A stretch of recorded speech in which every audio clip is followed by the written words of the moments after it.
And rising, I pray all is well.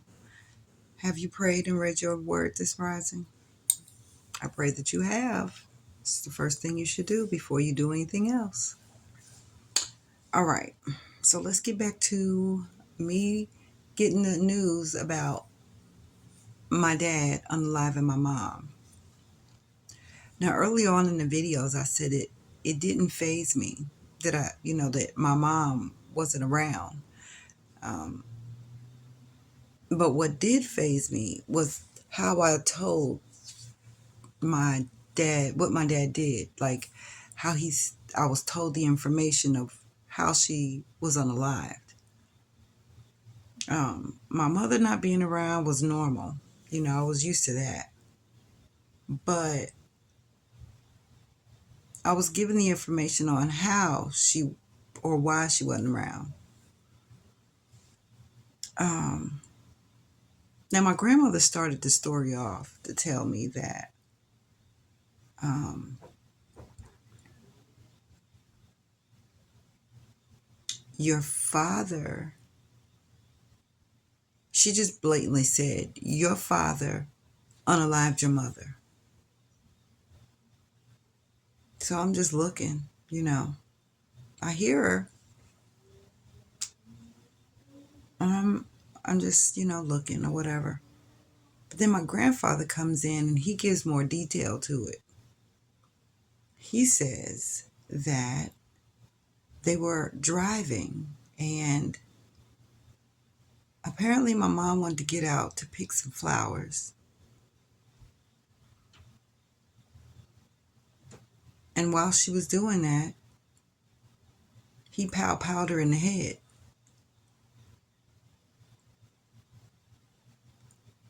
What? Like,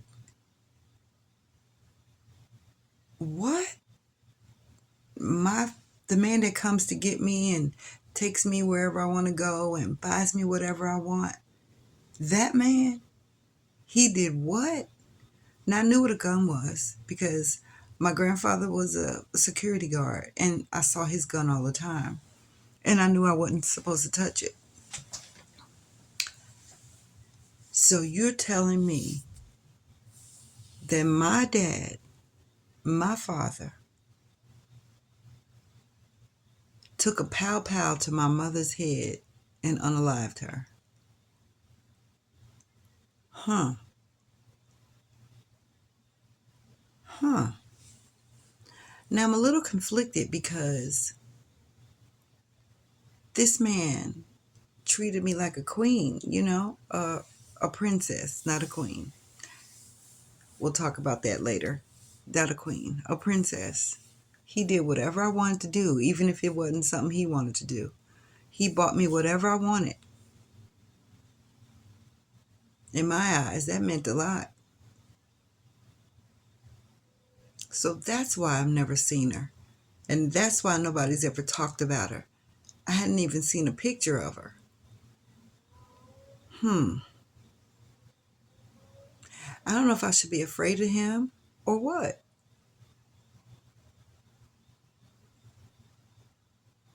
And, then my grandmother goes on to say,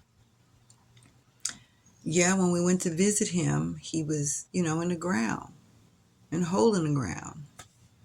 That's where he was in prison.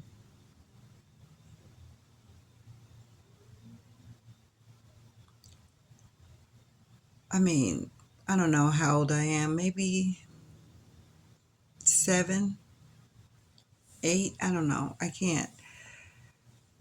can't really say. I don't really remember for real. I can remember the events, but I can't remember like age wise for real. But all of these things I could tell you for sure. Before I turned 9, before I moved to New Jersey permanently. Um, so 7, 8, maybe 7. I don't know. But anyway, I don't know how to feel about this. I mean, it's just, it doesn't, If it was just my grandmother who told me, I wouldn't believe it. But my granddaddy told me this. Like, my granddaddy gave me details. So I believe it happened. But I don't know how to feel about it. So, because of that information, it made me think differently a little bit. I didn't know if I want to go stay with him now. I know I don't want to be in Mary's house. And I don't really want to be around my grandmother.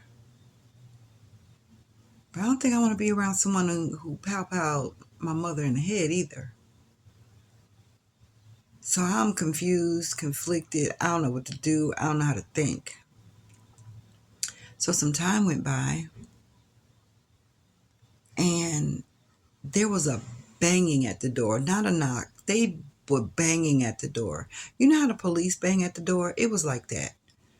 And so my grandmother jumps up and she goes to the window to see. And she comes back and she goes, "Daddy, Daddy."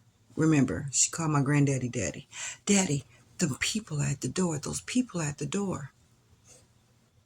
So I was told to go hide in the dining room. The dining room was an area that you only went to when we were actually having dinner there, which was rare, or if I was cleaning. So now I'm in the dining room, because other than that, you're not allowed in there. I'm hiding in the dining room, and they're banging on this door. So in the dining room, there are like 3 windows in the front of the house, and that's where the dining room was. So I want to look and see who's banging at this door like that. It was 2 Caucasian men on the porch in dark suits. I hear them say that they are FBI. Now, my grandfather and my grandmother are both at the door. Granddaddy was the one who opened the door, and grandmama's standing beside him. Granddaddy doesn't talk much. I said that before. So they're asking questions. Granddaddy did not say anything, but grandmama was answering. I haven't seen him. We haven't seen him. We haven't talked to him. And then I hear them say, "Daughter." So now I'm really trying to figure out what they're talking about, because I know they're talking about me, and they have to be talking about my dad. They have to be talking about him. But who's the FBI? What is that?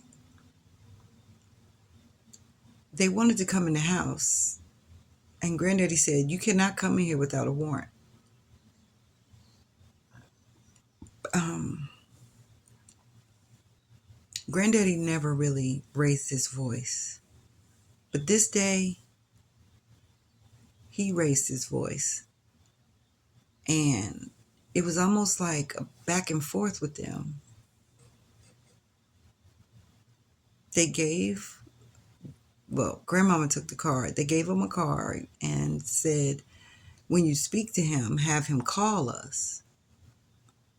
So when they closed the door, I'm standing right by the door, because it's not an actual door. I'm standing by the door opening. There was no door there, so I'm just kind of standing off to the side there. And grandmama is in a frenzy. She is just freaking out. Granddaddy and my dad don't talk much, but he goes immediately to call him. And he lets him know that they're looking for you. And they asked about Carla. Yeah, I'm Carla. Nobody ever put that R in my name when I was a kid. um, I'm asking Grandma, "What's the matter?" Nothing, nothing, nothing. Nobody's telling me anything. So I said, "Well, they won't tell me. I'll ask him when he calls on Sunday." Because, this was during the week. And my daddy don't normally answer the phone. But again, he answered the phone because there would be a lot of times that they would call and he didn't answer. Um, but it seemed like he answered it when it was necessary, when it was right on time, right? So so after they tell him that they are looking for you, they get off the phone. Grandmama is freaking out. When I say freaking out, this woman is just a bottle of nerves. Granddaddy is still kind of chill, but he's on alert, and you could tell. Whenever someone knocked on the door, I had to go hide from now on. Whenever grandmother and I went anywhere, Granddaddy had to go outside first. He'd let us know that it was okay to leave. Granddaddy always parked his car in the front of the house, like kind of up on the curb. And Grandmama used to park her car at the top of the driveway. We had a pretty long driveway and went to the backyard. And there were some trucks off to the side and some other cars off to the side. They didn't move, they always stayed in them spots. But there was space for us to drive through and go to the back door. So, like I said, Grandmama used to always park at the top of the driveway. So when we would go somewhere, we'd just go out the front door and go to the car. But after the FBI came, now we have to go downstairs to the basement and come out the back door. Because that's where she parks now, at the back door. And before we left, Granddaddy always went outside first to let us know that we could go. I don't know who the FBI is, but I know this is serious. This is serious. I'm afraid. I'm really afraid now because I find out that my dad pow my mother in the head. And that's why I ain't never seen this woman. And now the FBI is looking for him. I'm confused. So I can't wait to talk to him on Sunday. So Sunday comes and I'm asking. He wants to ask questions. Don't ask me nothing. I got questions for you. Who's the FBI? And why are they looking for us? So he don't really give me an explanation. He just say, it's okay. Don't worry about it. I'll take care of it. That's not what I asked. I want to know, why are they looking for us? I never got an answer for that. I never got an answer for that. And I was upset about that because I feel like they're lying to me. Nobody's telling me anything, but I'm involved in the story. Like, what is happening? Why won't somebody tell me what's going on? And who is the FBI? I wanted to know who the FBI was. And I knew they were business, like they were serious business. The way they banged on that door, I thought they was going to come through the door. And now it's like we're secret. We're in secret. When we left the house, I used to just sit in the car. Now I have to lay on the seat. And whenever we come back to the house, I have to lay down on the seat. And then back down to the driveway we go, to the back door to come in and out. It was weird. It was so weird. I didn't understand it. I didn't get it. But I knew that things were serious. And Granddaddy was calling my daddy more often. He wants him to come and get me. He wants me to leave. Like, let's go. You need to come and get her. Because I don't want them at my door, is what my granddaddy said. I don't want them at my door. Yeah, the FBI. Later on in life, I'll get to that. I found out who the FBI was and why they were looking for us. But when I was a kid, all I knew was that it was something serious, and I wasn't privy to the information. So, yeah, we're going to end the video here because I always say this. I don't want the videos to be too long. So, have an amazing day. If you have not done it yet, please go read your Bible, say your prayers. Your day will go a lot better once you do that. Enjoy the rest of your day. Shalom.